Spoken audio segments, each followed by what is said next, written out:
Christmas কথাটাই কিনা অদ্ভুত ঝলমলে, তাই না? এই যে ট্রিটাকে ঠিক করছি, এটার বয়স প্রায় 10 বছরেরও বেশি। আমি জীবনে সব কিছুই খুব যত্নে রাখতে ভালোবাসি। তার শেখা পুরোটাই বাবা আর মায়ের থেকে। ট্রি সাজাতে সাজাতে মা ডিনারে ডাকলো, তাই তাড়াতাড়ি ডিনারটা সেরে এসে দেখি, এ কি, এইটা কি? নিশ্চয়ই সান্টা ক্লজ আমার ঘরে উকি মেরে গেছে। দেখে আমি আনন্দে কি করব ঠিক বুঝছিলামই না।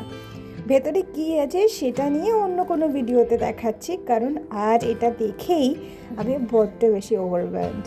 দাঁড়াও এখানেই শেষ নয়। আরও একটা সান্টা ক্লজের আবির্ভাব ঘটেছিল 23 তারিখ রাতে, আর তার থেকে প্রাপ্তি এই হেডসেটটা। বিশ্বাস করো, আমি কখনো কিচ্ছু চাই না আর আশাও করি না, কারণ ভগবান যা দিয়েছে, যতটুকু দেবে আমি তাতেই খুশি। আমার আশেপাশের মানুষগুলো যে এমন সুন্দর, সেটাই আমার জীবনের সব থেকে বড় প্রাপ্তি। কথা বলতে বলতে হয়ে গেল আমার ক্রিসমাস ট্রি সাজানো। দেখে বলো তো কেমন লাগছে? ট্রিটা যেই বেলস আর বলসগুলো দিয়ে সাজানো, ওগুলো আমার সেজুজাম্মা গিফট করেছিল। তাও ধরো 15 বছর আগে তো হবেই। ওই যে বললাম, আমি সব কিছু যত্নে রাখতে খুবই ভালোবাসি, তা ভালোবাসার মানুষগুলোই হোক কিংবা দ্রব্য সামগ্রী। আচ্ছা, কমেন্টে বলো কিন্তু আমার ঘরটা কেমন লাগছে দেখতে। বড়দিন সবার খুব ভালো থাকুক,